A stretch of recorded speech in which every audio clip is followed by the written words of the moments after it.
at the Singapore summit. 3 men came for her in a room of 300 people, and Luca stepped between them. Vivian knew there was a credible threat. She knew presenting could make her a target. But if she walked away, the entire Pacific strategy would look weak, and the men trying to scare her would win. So she stepped onto the stage anyway. One attacker moved too fast. Carver's voice ordered her to get off the stage. She didn't. Then Luca Moretti appeared between her and the danger. Not as a CEO, not as a strategist, but as a man who had just realized protecting her mattered more than the ruse. Sometimes real courage does not begin with strength. It begins in the moment you realize you cannot keep losing pieces of yourself just to survive another day. Vivian Carter did not walk into the office of New York's most feared man because she was fearless. She went because she had been pushed past fear. All she carried was a resignation letter, a locked door, and the sick knowledge that Luca Moretti had been watching her from the shadows for a year. Outside, heavy rain battered the dark streets of Manhattan, washing over a city that never stayed clean for long. On the 22nd floor of Moretti headquarters, Vivian stared down at the wet pavement, her phone cold in her hand. For 11 minutes she stood there, delaying the only choice that still felt like hers. A career can break a person slowly enough that no one hears it happen. No one said goodnight to Vivian anymore. She could not remember when that silence had started. Only that she had learned to pretend it did not matter. In her right hand she held her resignation letter, printed at exactly 6:47 p.m. She had chosen a busy hour on purpose. While the office still smelled of cheap takeout, and keyboards still clicked in every corner, because silence made her doubt herself. Maybe tomorrow would be better. But tomorrow had taken enough from her already. The letter was simple, effective immediately. No polite 2 weeks' notice. Damon Knox would only use those 2 weeks to steal one last thing from her, while expecting her to smile. She pressed the crisp paper against her thigh and turned from the window. Above her desk, a broken fluorescent bulb had been flickering for 6 weeks. She had filed 4 maintenance requests, and the only reply had been a question about whether she was full-time or contract, as if basic light had to be earned. "Give me the phone, Sophia." To avoid the headaches, Vivian had started eating lunch in the concrete stairwell between the 18th and 19th floors, balancing her laptop on her knees while she worked. Her plan was simple: take the elevator down, leave the resignation with security, and vanish into the rain. But when she reached the elevator, her finger hovered. Instead of pressing down, she pressed up. Then she waited, heart pounding, as the doors opened toward a floor she had never been allowed to enter. Everyone below the 30th floor understood the rules. To reach the top, you needed a gold keycard, and only 7 people had one. Luca Moretti was one of them. But every fortress has a weak seam, even one built by people who believe they are untouchable. For 2 months, Vivian had noticed patterns everyone else ignored. Late-night couriers used a temporary 40-minute access code. 4 digits. The firm's founding year. 3 months earlier, she had watched a delivery driver enter it from 40 feet away. Her mind, trained to store numbers and fragments almost without trying, had kept it. Now that forgotten detail became the key to a floor designed to keep people like her out. She entered the numbers. The elevator hummed and carried her upward into the dark. She told herself she only wanted a proper record, something Damon Knox could not bury beneath another polished lie. But during those 30 seconds, even that excuse fell away. The truth was simpler and harder to admit. She was angry. Not loudly, not recklessly. It was a quiet, steady anger that had burned through tears and left only heat. For once in 4 years, she wanted to look the ruler of this empire in the eye and make him see what his company had done. The doors opened onto a dim corridor on the 31st floor. There were no flickering lights here. The darkness was deliberate, warmed by amber lamps and thick carpet that swallowed every sound. The carpet hid her footsteps, as if the floor itself wanted to keep secrets. The air smelled of old wood, leather, and rain drifting in from a window left slightly open. Vivian moved toward a strip of warm light spilling beneath a pair of heavy double doors. She pushed them open and stepped into a vast office wrapped in glass, with storm-dark Manhattan spread behind it. A walnut desk stood at the center, surrounded by shelves of old books and a plain leather sofa. Luca Moretti sat behind the desk. No jacket, his white sleeves rolled up, his collar open. Without the rumors clinging to him, he looked tired. Human, almost. He stared at a document under a single lamp for 3 seconds before raising his eyes. His face gave nothing away. He was 37 with dark, slightly unkempt hair and a jaw tightened by years of carrying too much. His eyes settled on Vivian with a stillness that made the room feel smaller. He was a man trained not to show surprise, even when surprise walked uninvited into his office. Vivian tightened her grip on the letter. She had rehearsed every word in the elevator. Her name, her department, her resignation, cold, clear, professional. But under his gaze, the script broke apart. What came out was barely above a whisper. She told him she needed him to see it in person. He studied her for a long, silent moment, then leaned back and told her to close the door. She closed the heavy door and heard the faint click of the lock. Whether he had triggered it or she only imagined it, she was now alone with the man who ruled the syndicate. Before she could introduce herself, he said her name, Vivian Carter. Then he recited her history with the company. Hired 4 years ago under the previous administration. Strongest work on the Alvarez restructure in 2021.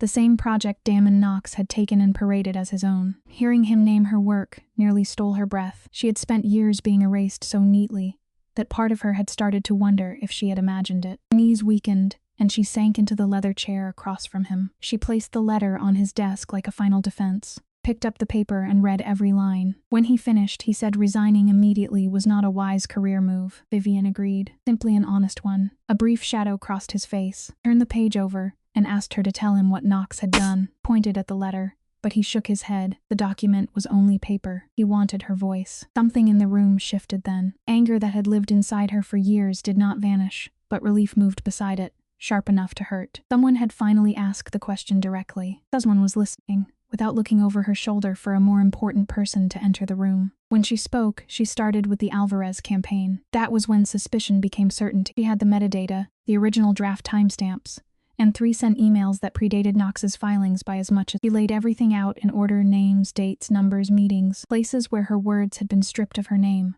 and returned as Knox's brilliance. Again and again her work had fed his rise. Luca did not He did not offer those empty nods people use when they are only waiting to. He listened with a stillness so complete it almost unsettled her. For once, her pain was not being minimized, softened, or explained away. The room went quiet except for the rain against the glass. Without speaking, Luca opened a drawer in the dark wood desk and slid a manila folder toward her. Inside was an internal report from Moretti Consortium's private security division, written 14 months earlier. Vivian scanned the pages and saw her own name in cold, clinical paragraphs. It was a full audit of project contributions, cross-referenced with system logs, email timestamps, and edit histories. There was no room for doubt, no comfortable corporate spin. In plain black ink, the analyst had concluded that the backbone of their 6 highest-value campaigns did not belong to the senior executive being praised for them. It belonged to Vivian.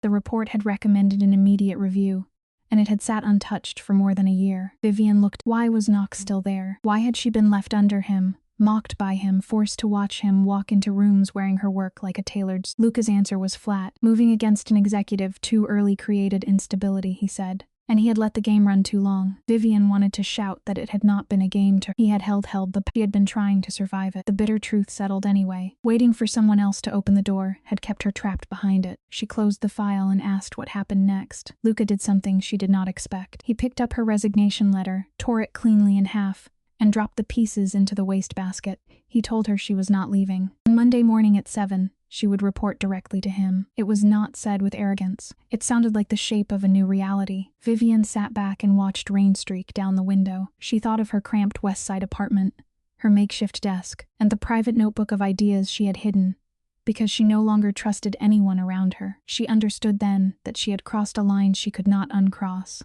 When she asked what reporting directly to him actually meant, Luca did not soften the answer. He needed a mind untouched by old alliances, someone who understood the company better than the executives pretending to run it. He admitted he had been reading her work in secret for 3 years, was invasive, was also brutally practical. In the dim amber light, with his collar loose and exhaustion sitting deep in his eyes, the monster whispered about.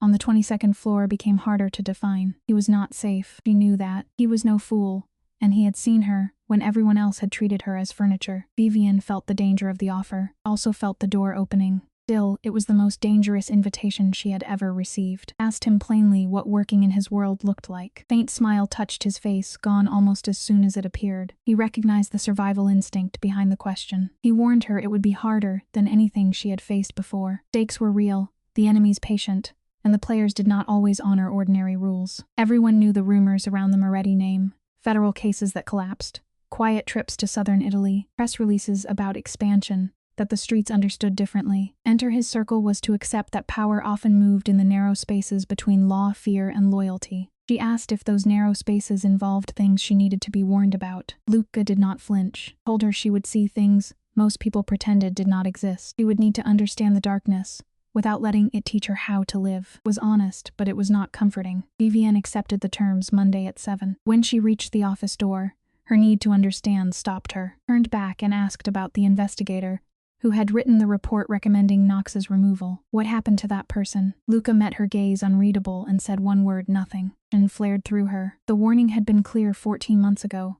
Why had Knox remained in power? Luca explained that removing him too soon would have allowed worse men beneath him to fight for the open seat. Power vacuum was dangerous. He had been waiting for the right successor to be shaped by pressure. The realization struck her hard. She had not only been ignored, she had been watched, tested, and quietly prepared for this moment, without her consent. When she walked back to the elevator, the thick carpet swallowed every step. She was no longer just an employee with a torn resignation letter. She was a piece on his board, and he had moved her before she even knew the game had begun. Back on the 22nd floor, she stood in the quiet bullpen and looked at her old desk beneath the flickering light. She wondered whether she had won something or simply been used in a more elegant way. Maybe, in a world built on bargains, being chosen and being used were not always as different as people wanted to believe. She walked home through the rain, her umbrella still forgotten under her desk. On the uptown train, her hands finally started shaking, opened her notebook anyway, and filled 3 pages before the tremor passed. By Tuesday morning, the rumors had spread through the building. In the company directory, her name appeared under a title no one had seen before. The world was going to write a story about her. She would no longer let it hold the pen. Vivienne Carter's rise to the 31st floor came without applause. It was marked only by the weight of a gold-edged keycard in her bag, and the way people stopped talking when she entered the elevator. Her new office, 4 doors down from Luca Moretti, made her closeness to power impossible to hide. Within 48 hours, Damon Knox appeared in her doorway. At 51, his silver-haired charm had curdled into quiet aggression. He looked at her as if she were a stain he intended to scrub out. When he asked what she had offered Moretti to skip 7 levels of seniority, he made sure 2 assistants were close enough to hear. It was not a question. It was a public attempt to turn her intelligence into something cheap. In corporate warfare, silence can cut deeper than shouting. Vivienne dismissed Damon Knox with one quiet command. But his poison did not leave with him. By lunch, the whispers had spread. She had slept her way to the top. They said, to insecure people, a woman's brilliance always needs a scandal attached to it. For 4 years, Vivienne had survived by making herself smaller. Now she understood that shrinking had never protected her. It had only made her easier to steal from. If Knox wanted to drag her name through the hallway, she would not chase every whisper. She would stand where they could see her and let the quality of her work become impossible to deny. Vivienne did not waste her strength fighting gossip. She turned instead to the clean, unforgiving truth of work done well. Given a 32-page brief, she did not simply review it. She took it apart until every weak joint showed. By evening, she had produced 15 pages of precise notes and 11 sharp questions. When Luca summoned her to a 7:15 meeting the next morning, she found him waiting with 2 coffees. It was a small gesture, but not a careless one. It meant he had noticed how she took hers. For 3 hours, they chased precision together. He pushed hard, not to prove his authority, but because he knew she could meet him there.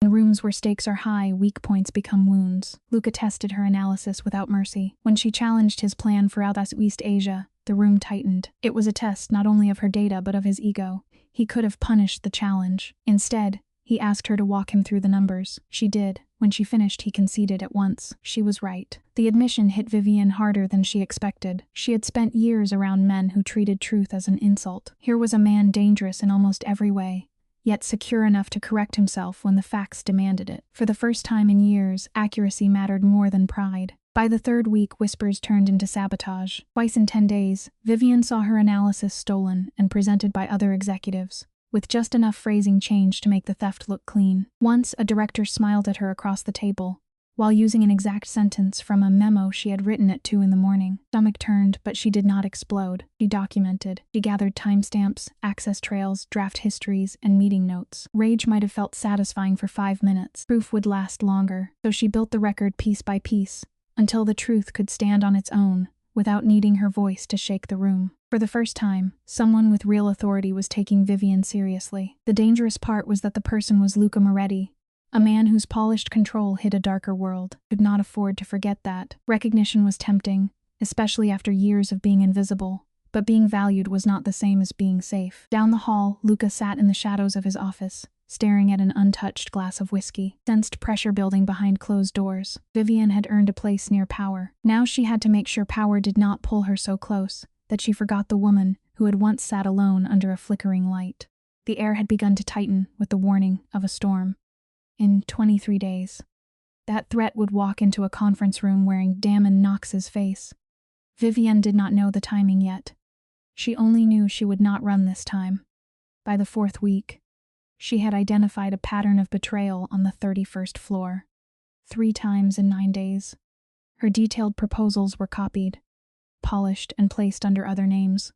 Vivian logged every timestamp and access trail, the same way she had documented Knox's hostility for years. Panic made her room cloudy. Clarity was the better weapon. And she was done arriving unarmed. After 11 days of careful work, Vivian's map pointed straight to Marcus Frey, the senior operations director 7 doors down from her office.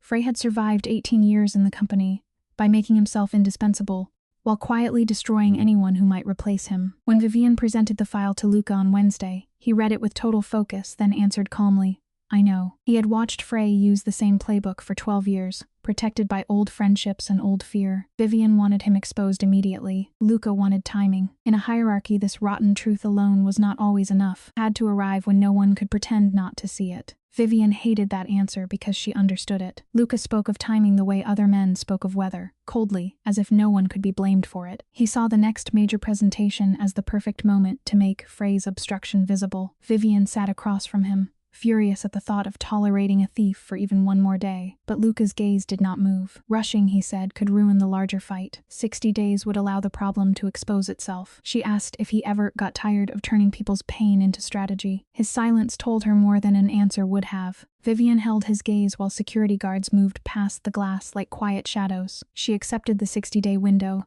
but she did not surrender control. She demanded a secure channel for her team, cutting off outside access. Then she asked Luca to stop reading her work early so any leak would leave a cleaner trail. In other words, she asked the most powerful man in the building to blindfold himself. When he realized she was building a trap, his expression changed. It was not approval exactly, it was recognition. He saw in her the same careful patience that had kept him alive, only sharpened by years of being underestimated. Luca agreed with one word, but as Vivian prepared to leave, his voice dropped into warning. Frey was an irritation, he said. Knox was the real storm. He had been silent for 3 weeks, and silence from a man like Knox was not peace. It was preparation. Men who had fed on stolen credit for 8 years did not simply step aside when exposed to light. They found a darker corner and sharpened something. Luca told her the collision would not happen in private. It would come in a crowded room, fast and without mercy. If she wanted to survive it, she needed to be armed with the truth, before the spotlight found her. Back at her desk, Vivian looked at her key card and thought about the weight of the word everything. She had 4 years of documentation on Knox, complete with metadata and timestamps. Felt like enough.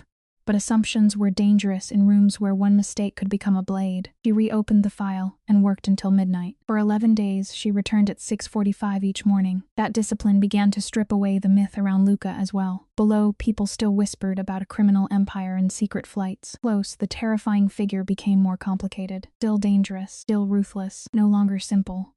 The ghost story was not entirely false. It lived in undocumented meetings, in silent escorts, and in the nameless men who patrolled the 31st floor. But behind that darkness, Vivian began to notice something human. Luca worked brutal hours. He wrote on real paper in a cramped, urgent hand. He lived on caffeine and slept less than he demanded from everyone else. Every Sunday at 1, his sister Elena called.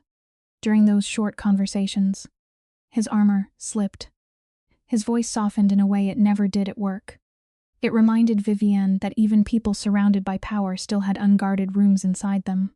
Places where they were simply someone's brother, someone's son, someone tired. She noticed the details despite herself. 3 weeks in, late one night, Luca came into her office with a bottle of whiskey and told her to stop working. Vivienne refused. If she broke focus now, she said, it would cost her 40 minutes tomorrow to rebuild the thread. He looked annoyed only because the logic was sound, so he poured her a glass and sat down to wait. Behind him, the city glittered against the dark glass. He did not try to solve the problem for her. He did not interrupt. He simply stayed in the room while she finished. There was a strange kind of respect in that, quiet, steady, and more intimate than praise. Studied him for a second, then returned to her screen. 40 minutes to finish, and during that time he sat still, occasionally looking out at the city. Once he asked whether the revised framework accounted for the regulatory changes in Milan after 2023. Without looking up, she pointed him to section 4. When she finally closed the laptop, she drank the whiskey he had poured, its amber surface catching the lamplight. Eyes met longer than either of them intended. First time, he lied to her. When she asked what was wrong, he said, nothing. On the train home, she kept seeing his expression. The real explosion came the following Tuesday. It was not the Tuesday she had prepared for. Marcus Frey was not waiting 60 days, and Knox had found a sharper knife. An anonymous complaint had been filed with the Ethics Committee, accusing Vivienne of gaining her position through improper means by accessing the executive floor without authorization on the night she resigned.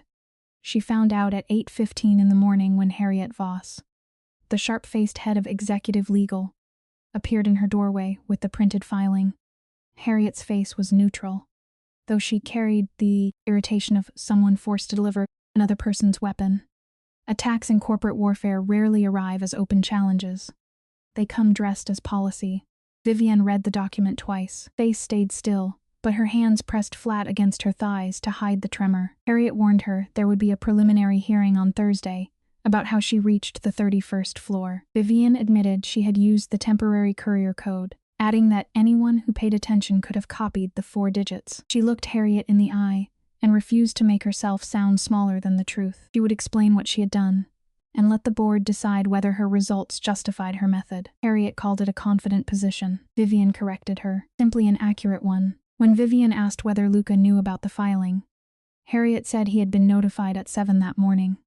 His only instruction was to let Carter handle it. Vivienne absorbed that in silence. He was not stepping in to shield her. He was letting her stand in the fire alone. She could not tell if that meant trust or exposure. After Harriet left, Vivienne stared out the window and weighed his silence against the memory of the whiskey, glass, and the 14-month-old file in his drawer. Then her phone buzzed. An anonymous text told her to check the bottom left drawer of her desk. She stared at the screen for 3 seconds before slowly pulling it open. Inside was an unlabeled USB drive resting on an index card. The message was written in a cramped hand she recognized at once. You are ready. She picked up the drive and remembered Luca's warning.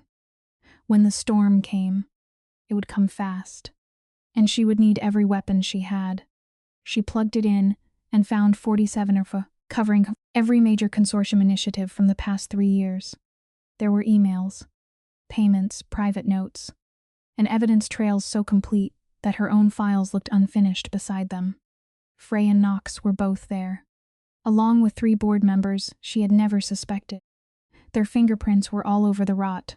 She spent 4 straight hours going through the data. At 2 in the afternoon, her door opened. It was not Harriet or one of the analysts. It was Knox. He stepped inside, closed the door behind him, and for once, the expensive charm was gone. He looked like a man who had just felt the floor shift beneath him. He accused her of running to Moretti. She answered calmly that she had resigned, and Luca had countered. Knox warned her not to make it sound simple. Vivienne said that after 4 years of watching him steal her work, she had simply run out of patience. Knox sneered and told her she had no idea what she had walked into. She was a fool, he said, if she thought Moretti cared about anything but usefulness. Knox warned her that people who got too close to Luca Moretti and became inconvenient did not leave cleanly. Rain tapped softly against the glass. Vivienne looked at him and asked whether he was threatening her or just scared. The question struck harder than shouting would have. His mouth tightened. He told her to take a settlement, stay far from Thursday's hearing, and go back to being grateful that anyone remembered her name. Vivienne stood. She was smaller than him,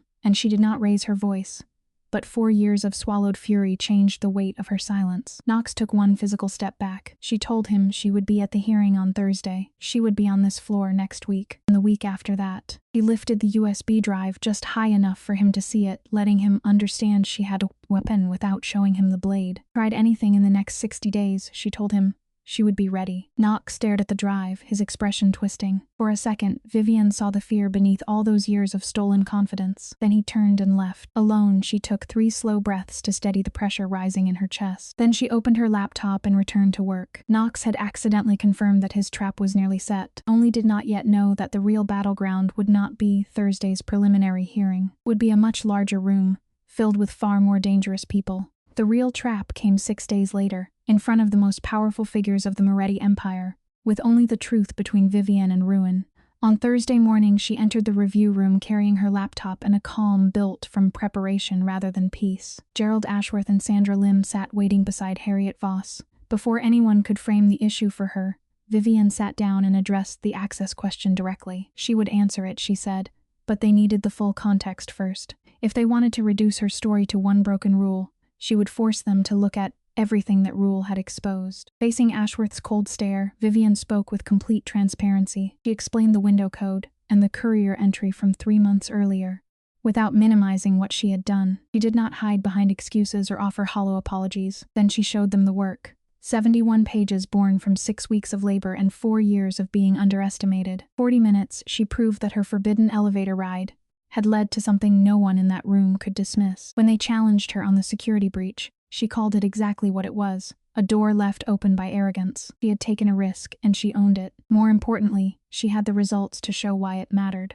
When the complaint was dismissed, Vivian left the room and washed her face in the quiet bathroom, staring at the exhausted woman in the mirror. She was running on adrenaline, and she knew it would not hold forever. Winning one battle did not mean she could keep burning herself down to survive the next. Over the next 6 days, the city seemed to pause before the Moretti Consortium's annual summit. 2-day event held on the 40th floor of a midtown hotel would gather investors, politicians, and international partners who moved comfortably in both daylight and shadow. It was a polished stage where every smile could hide a knife. Vivian Carter was now entering a quieter, colder kind of war. Her name appeared on the attendee list as strategic advisor to the chief executive. Spent the week preparing 3 presentations, but Knox stayed at the edge of every thought. Days, she watched him across the 31st floor, with the tense patience of someone waiting for a blow she could not yet see. He was not angry. That was what unsettled her. Loud rage was easy to read. Stillness meant a man had already chosen his weapon. On Wednesday night at 10:45, she stood in Luca's doorway and warned him. Her voice was steady, but she hated that she wanted him to tell her she was safe. Luca looked up from his desk and said he already knew, though the specifics did not concern her. Vivian stepped fully into the room. "Do not decide that for me," she said. In their world, concern and preparation were often the same thing. He studied her tired face and called her out for sleeping only 4 or 5 hours. She had been searching for whatever Knox was hiding, pushing her mind past its limit. He told her to go home, but she lingered in the doorway, caught in the amber glow of his lamp. She thought of the whiskey glass, the way he had waited in her office, and the softness he tried so hard to bury. Then she asked if she was ready.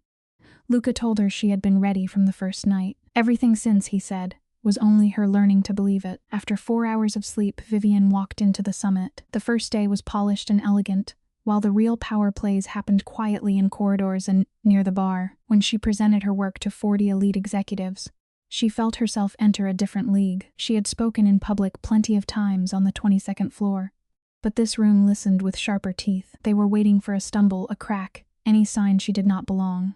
Knox sat near the back, smiling as if he had already prepared her grave. Vivian gave him nothing. During the midday break, 3 investors approached her. She handled each conversation with careful control, alert without looking defensive. Across the room, Luca watched her over an investor's shoulder, his expression unreadable. She chose not to look back, though she felt the weight of him like heat at her spine. Knox remained in the background, a silent predator waiting for his moment. She saw him twice, once at the back of her presentation, and later whispering at a table with Gerald Ashworth. Vivian logged the movements in her mind and prepared for the next day. The second morning brought the closed plenary, a tight room of 12 major investors and powerful partners. There, she knew, the water would be deeper.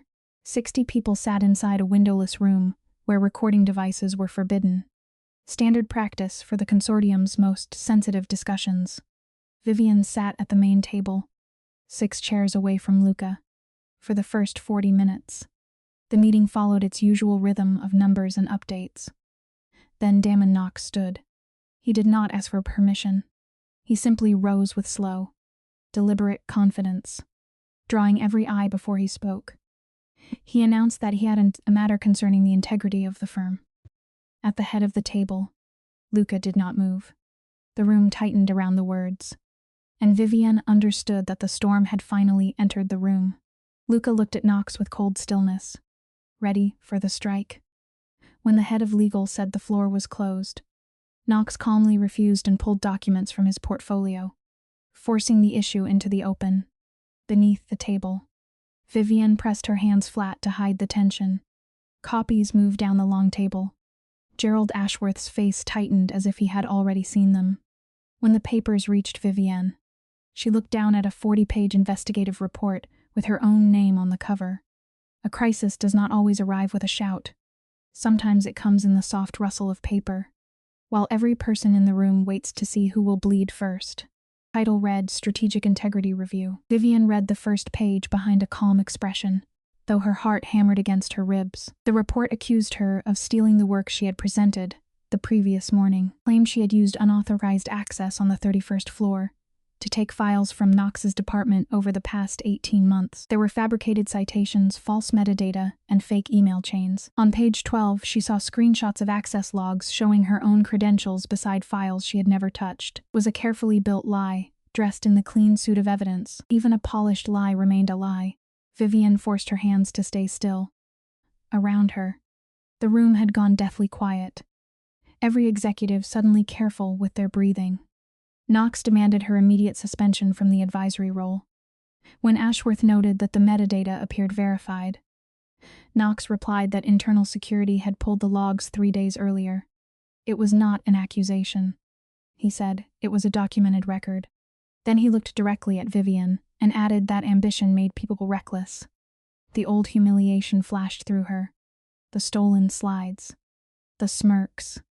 The hallway whispers. She set the papers down and focused on her breath. Inhale, hold, release. She knew the record was false because she knew the private history of her own work. It was a silent theater of corporate execution. 17 rough drafts of her model held a truth only Vivian fully understood, while the board saw a clean fabricated version designed to bury her. Seats away, Luca sat like stone, his hands resting on the table, unreadable. When someone suggested a recess, Vivian stood. Did not feel like a decision. Felt like instinct, the way a hand shoots out to catch a falling glass. Knox looked at her with the smug satisfaction of a man who believed he had finally found the right room to destroy her in. He had forgotten that the quietest person there had spent years surviving him. When Vivian spoke, her voice did not tremble. Asked for 5 minutes. Looking past the gatekeepers and straight at the board, Luca granted it with a single heavy nod. As she opened her laptop, an unexpected calm settled over her. Years of swallowed anger narrowed into precision. Connected to the main screen, the one Knox had ignored because paper was easier to control than digital truth. Then she opened her original files, complete with raw history, revisions, timestamps, and comments. It was her defense, not tears, not pleading, not a woman begging powerful men to believe her. The work would speak, and this time they would listen. The digital record did not need to argue. It only needed to be read. Vivian took the room through 14 weeks of history, showing every edit, comment, and timestamp. She paused on a Tuesday night in September, when she had sat alone in the empty building and built the foundation of the project, while Knox was at a charity dinner, collecting praise for earlier work she had done. Beside it, she displayed the document he claimed as his original source. Then she placed the metadata side by side, creation dates, last modified timestamps. 1 second of silence followed. Knox's document had been created on October 3rd. Hers had been created on September 9th. The contrast did more than defend her. It exposed him. She laid out the impossibility plainly. Knox was claiming she had stolen work that did not exist when her own project began. The silence in the room changed. It became colder, sharper, less willing to protect him. Someone muttered that metadata could be faked. Vivian agreed. She had expected that. She opened a third window and revealed the trail she had spent 4 sleepless nights preparing. Emails, staging logs, security records, and the hidden access pattern Knox had tried to bury. The crucial entry showed his credentials inside her work environment 3 weeks earlier, 2 days before his ethics complaint. She had not simply brought proof that the accusation was false. She had brought proof of how the lie had been built.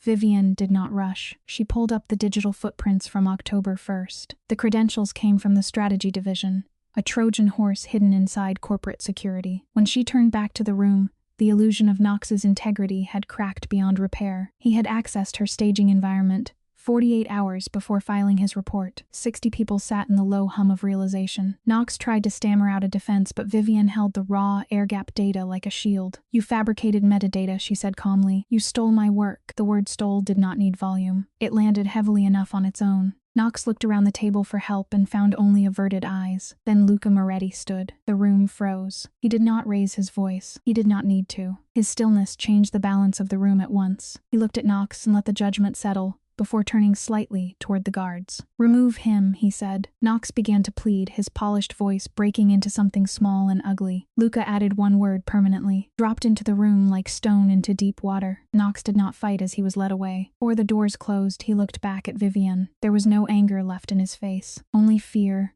In the silence that followed, Vivian did not feel victory. She felt the exhaustion of a runner who had finally stopped after 4 years. Sometimes the wounds only begin to show once the danger has passed. She sat down and answered an investor's muffled question with a nod. Across the empty chairs, her eyes met Luca's. His expression was unreadable, intense in a way she had avoided naming since her first week. It was not ownership. It was not strategy. It was something less controlled. Around them, the corporate machine slowly restarted, shaping itself around Knox's absence as if the room had not just watched an empire rearrange itself. As the meeting dragged on, Vivian answered every question with sharp precision. She no longer had to perform confidence. She had the kind that comes from surviving the test. Everyone expected to break you. She did not look back at Luca, but when the session ended and the room began to empty, her fingers finally trembled against the laptop keys. A quiet presence settled beside her. Luca stood there, taking up exactly as much space as his gravity required. "Are you all right?" he asked softly. Her jaw tightened. Her eyes stayed dry. "I will be," she said. He nodded once, then stepped back into the shadows, as if giving her dignity mattered more than comfort. Before leaving, he paused with his back still turned. "My office tonight, 9 o'clock, he murmured. Vivian watched him walk away, unhurried, leaving her to face 48 hours of legal fallout and investor panic. Cooler corridor, she pressed her back against the wall, closed her eyes for 30 seconds, and let herself feel the size of what she had survived. Strength was not the same as never bending. Sometimes it was allowing one brief moment of weakness before gathering yourself again. When she stepped into the elevator, her knees finally gave under the sudden drain of adrenaline. Cold metal wall caught her shoulder as the doors closed. Inside the descending elevator, her heartbeat struck unevenly as the numbers dropped. 3, 2, lobby.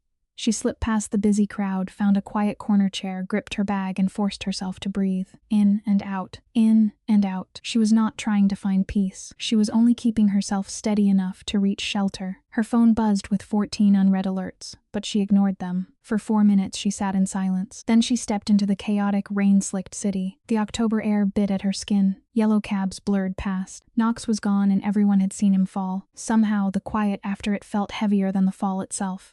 She knew Knox was only the first domino. Frey would be next. And after Frey, whatever rot still lay hidden underneath.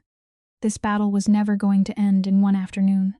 She hailed a cab, returned to the office, and worked alone for 5 hours, because stopping felt more dangerous than exhaustion. At 8:47 p.m., she gathered her documents and rode the elevator back to the 31st floor. Luca's office glowed with that familiar amber light.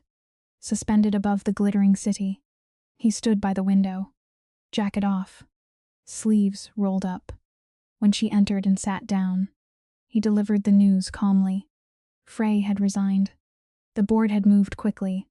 Luca came closer and sat on the edge of the desk. 3 board members linked to Knox have requested leave, Luca said, his voice even. And Ashworth is cooperating. He was always more afraid of Knox than loyal to him. Vivian nodded and looked down at her hands. The adrenaline had drained away, leaving a deep exhaustion in its place. "And the partners?" she asked. "Where do they land?" Luca looked at her, wherever stability lands. Today, that was you. He paused, and the space between them seemed to shrink. She reached for the safer ground of work. We need to talk about the next framework. But he interrupted her with one quiet word, Vivian. Later, in the quiet aftermath, Luca told her the work could wait 20 minutes. Vivian stopped and set the files down. The battle had left marks everywhere. The disorder on her desk, the coffee ring on a notepad, the dull ache behind her eyes. She admitted, she kept thinking about the metadata and the 9 days before the meeting. She had been looking for a familiar danger and almost missed the trap Knox had actually built. She called her survival luck, pointing out that she had pulled the staging logs 9 days early. Luca did not accept that. What looked like luck, he said, was preparation that arrived before the threat had a name.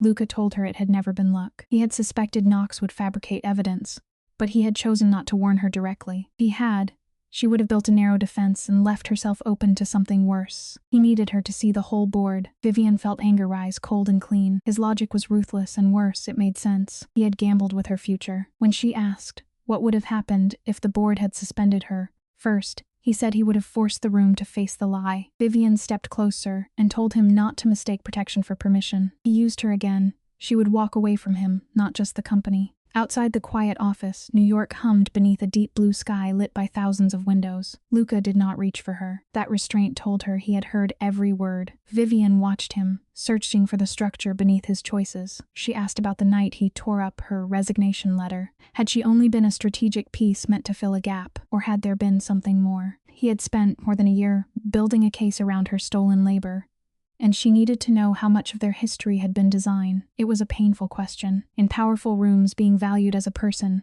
and being useful as a tool could look dangerously similar. Luca was silent for a moment, not deciding whether to answer but how much truth to give. He admitted the organizational need had been real. The rest, the human part, had not been planned. For 11 years, he had ruled his empire, and only one person had pushed back against him within the first 10 minutes of meeting him. Her. Vivian looked down and said this partnership was probably a bad idea. Her world was simple compared to his labyrinth of shadows. Luca corrected her on one point. She did not work for him. She worked with him. Then, softer, he added that if she ever stopped choosing it, he would have no right to keep her. In a world built on leverage, something between them had slipped beyond calculation. This was no longer about ownership or tactical advantage. It was about Vivian standing there as herself, unafraid to challenge him, impossible to neatly control. 9 o'clock had been deliberate. He had given her hours to come down from the fight, and he had needed the space too. When she crossed the room and kissed him, it did not feel like surrender. It felt like the end of 6 weeks of pretending. Neither of them had felt the air change. His hand stopped at her waist, careful until she leaned in first. Whatever came next would be complicated. Neither of them was foolish enough to believe otherwise.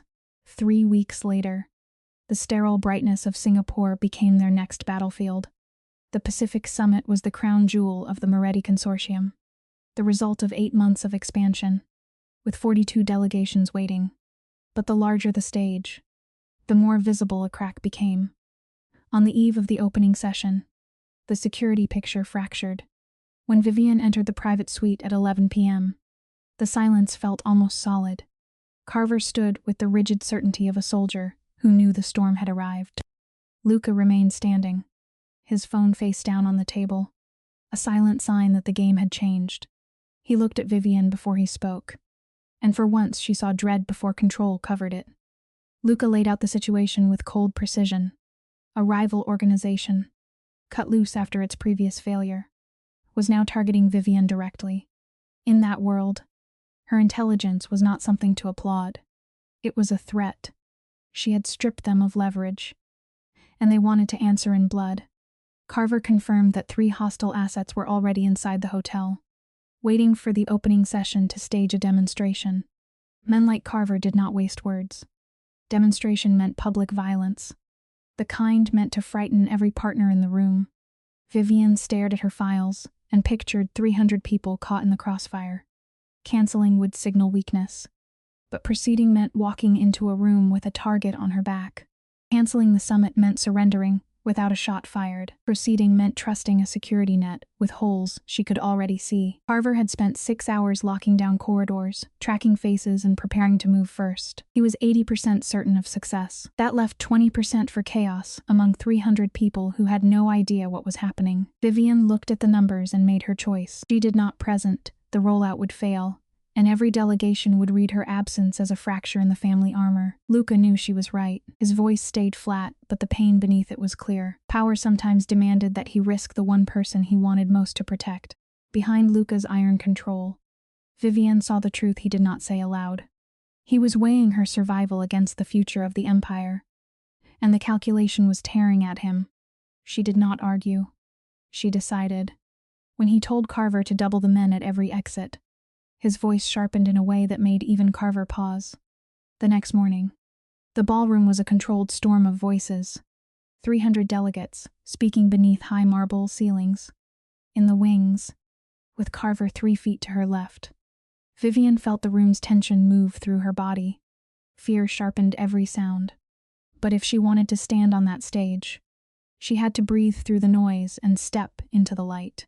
Vivian scanned the room the way Carver had taught her. She was not looking for obvious trouble. She was looking for what did not belong. In the second row from the back, she found him, a man with a fake delegate badge, sitting too still, trying too hard to look relaxed. She whispered the coordinates into her earpiece. Carver's voice came back low and controlled. They had all 3 threats cornered. 5 minutes until her presentation. Vivian looked toward the stage and remembered the window on the 22nd floor, the silence of her old desk, and Luca's face when she insisted on presenting. For 1 second, his armor had cracked. She had seen the man beneath the calculation, and the memory steadied her more than fear could shake her. When Carver asked if she was ready, Vivian straightened her jacket, took her laptop, and stepped into the light. The room's chatter softened as 300 faces turned toward her, unaware of the silent operation moving around them. From the podium, she watched Carver's team work with quiet precision. The first 2 intruders were intercepted so smoothly and guided toward the exit so calmly that the audience noticed nothing. Then she looked toward the emergency exit in the far left corner. The 3rd position was empty.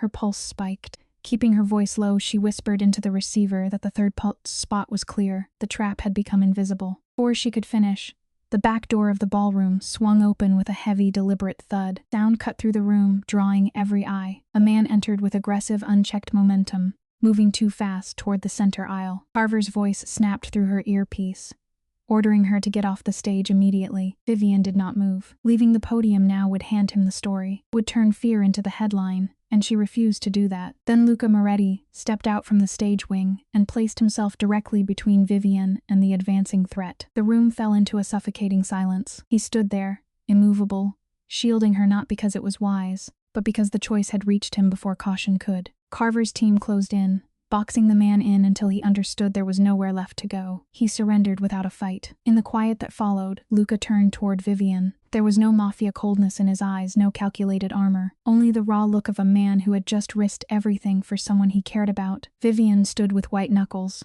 her heart striking hard against her ribs, while 42 delegations held their breath. Real courage was not the absence of fear. It was finding a place to stand while everything shook around her. She straightened, adjusted the microphone, and said calmly, "I apologize for the interruption. Let us begin." Once the final intruder was removed and the doors closed, the machine around them erased the crisis with practiced smoothness. Luca stayed at the edge of the stage, his presence a silent promise that he would not leave until she was done. 3 minutes, Vivian spoke. Her voice stayed steady, though every breath had to pass through the memory of what had almost happened. Strange victory, bright in the center and hollow at the edges. The adrenaline burned off early, leaving behind the exhaustion of pretending everything was normal while standing near violence. When she finished, the applause was not polite or empty. It was loud, resonant, and earned. Vivian knew the difference between courtesy and genuine acclaim. For 4 years, she had watched her work build other people's reputations. This moment belonged to her. Yet as she closed her laptop and walked off stage, triumph gave way to a deep fatigue. Luca waited in the dim corridor of the wings, perfectly still. She confronted him before he could speak. His intervention had not been part of Carver's plan. He agreed without trying to defend it. His jaw was tight, his shoulders still locked from the leftover tension of an instinctive choice. "You could have been killed," she said. Luca's eyes did not leave hers. "So could you," he admitted the danger in a quiet, flat voice. He knew what could have happened, and he had stepped into the line of fire anyway. The machinery of their dangerous world seemed to fall away. For a moment, they were only two exhausted people who had almost lost something neither had fully named. She thanked him softly, but anger still trembled under the words. He accepted both with a silent nod, then told her to eat, because he had noticed she was running on empty. There was something almost tender in that, not dramatic, not polished. Just one person seeing another person clearly even after frightening her. Silence can be a heavy shield. Vivian almost said more, but chose the safer quiet and grabbed her bag as they left together. What followed was a brutal 2-hour debrief with Carver, but the facts were simple enough. Her work had cut off the Shen Group's access to Moretti money, and the law had given them no clean way back in, so they had answered like desperate men, with fear, spectacle, and violence. 3 of their people now sat in Singapore cells. Carver described the cleanup in a voice stripped of emotion. Vivian listened, but her eyes kept drifting to Luca's sleeve, still creased where he had moved in front of her without thinking. How long does the shadow of a failed threat last? When Luca asked about exposure, Carver gave a cold timeline. 12 months, before the Shen Group could strike again. After that, silence answered for him. Vivian listened, her pen scratching across the paper. Part of her mind analyzed the danger. The rest sat with the realization that her decisions now moved real bodies in real rooms. Power was never clean. In the empty room, she looked at Luca and demanded to see the human cost of her restructuring before the ink had time to dry. She would not become another person who called damage necessary just because it was convenient. Not want the bloody details of. She wanted something harder, to look her own decisions in the eye. Choose without knowing. The consequences felt too much like becoming a machine, and Vivian refused. Luca understood, granted her terms with one plain word: done. It was the same quiet surrender of control he had offered her in New York. Then the conversation moved to the board. Ashworth and his allies were being weakened, their reach cut down piece by piece. Chess match was still moving. The difference was that Vivian could now see the cost of each move, and Luca could no longer pretend he did not care who paid it. Changing power is dangerous for any leader, but Luca chose it anyway. Give me the phone, Sophia. He loosened his own control so the structure around him could survive more pressure without breaking the people beneath it. It was a choice he might not have made before Vivian entered his world, and she was only beginning to understand what that meant. Meanwhile, the purge of Frey's corrupt 3 junior copycats were removed, leaving 11 lower-level employees who had been robbed of credit for as long as 6 years. Her work was simple enough. Compensation, titles, human repair would be more delicate. Luca wanted Vivian to lead that. What do invisible people really need? It is never only a legal settlement. Vivian knew that too well. She remembered the hum of the 22nd floor, the flickering stairwell light, and the sinking feeling of being treated like a nameless asset whose value could be harvested without recognition. She knew what it meant to generate light from the shadows. When Luca asked her to step in, she agreed without hesitation. 3 days later, she flew back to New York alone. Their goodbye was quiet, stripped of any corporate performance. He held her face and whispered one word: careful. It was not a command. It was concern plain and unguarded. Some words carry more weight because they are so simple. Vivian brought that word back to New York with her, into a city turning rust and amber under the sharp bite of late autumn. The park near her apartment was shedding its bright yellow leaves, that brief, beautiful color that lasted only a week before fading into dust. Walking to the office, she found comfort in the city's cold indifference, but the comfort did not last. Twice that week, Singapore called and went silent before anyone spoke. She told herself it was a bad connection. Then she opened the Frey audit and returned to the 11 people whose work had been chewed up by the machine. She began with Priya Anand, 34, who had left after 5 years of quiet erosion. For 90 minutes, Vivian sat in her office and listened. Not politely, not efficiently. She listened like someone who knew what it meant to be erased a little at a time. Priya spoke of 5 years of professional theft. Not money, but intellectual worth. The kind of theft that makes a person question their own memory. Vivian offered her a way back, supported by a new promise that her work would never again disappear under a stronger man's name. When Priya asked why, Vivian answered honestly, because she should never have had to leave. Over the next 2 weeks, 10 more calls followed. 7 people agreed to return. 4 declined. Vivian accepted that too. Some damage cannot be repaired by an offer, however sincere. Vivian documented every story carefully, turning individual pain into a formal demand for change. This was not charity, it was a correction. At the November governance meeting, the board voted. Ashworth's uneasy cooperation, the measure passed 7-2. 11 days later, on a rain-slicked Thursday night, Luca returned from Singapore. At 9:30, while Vivian worked late in her quiet office, she recognized the weight of his footsteps in the hall before he touched the door. Opened it still wearing his travel jacket, exhaustion written across his face. First words skipped every pleasantry. Asked about the vote, told him it had passed, and for one brief second, The tension left his shoulders before something darker settled back in. Luca had read the minutes. When she confirmed the 7-2 victory, he asked who had dissented. Reese and Cardwell, she told him. They were concerned about administrative overhead. Then she added that she had already scheduled lunch with Cardwell. A flicker of amusement crossed Luca's face. Of course she had. Vivian closed her laptop and came around the desk, studying the fatigue in his tight jaw. When she asked what Singapore had really taken from him, his answer was quiet. More than I wanted to give.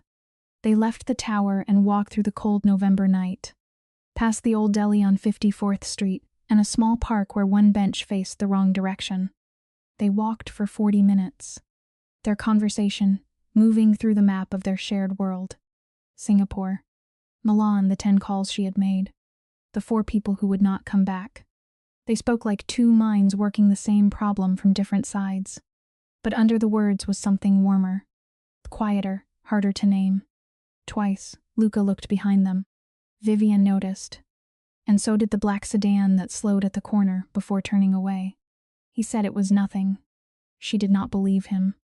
But she let the lie pass for now. Across the street, 4 floors up. Warm light glowed in a kitchen window. Vivian watched that small square of ordinary peace and admitted that the 4 refusals still haunted her.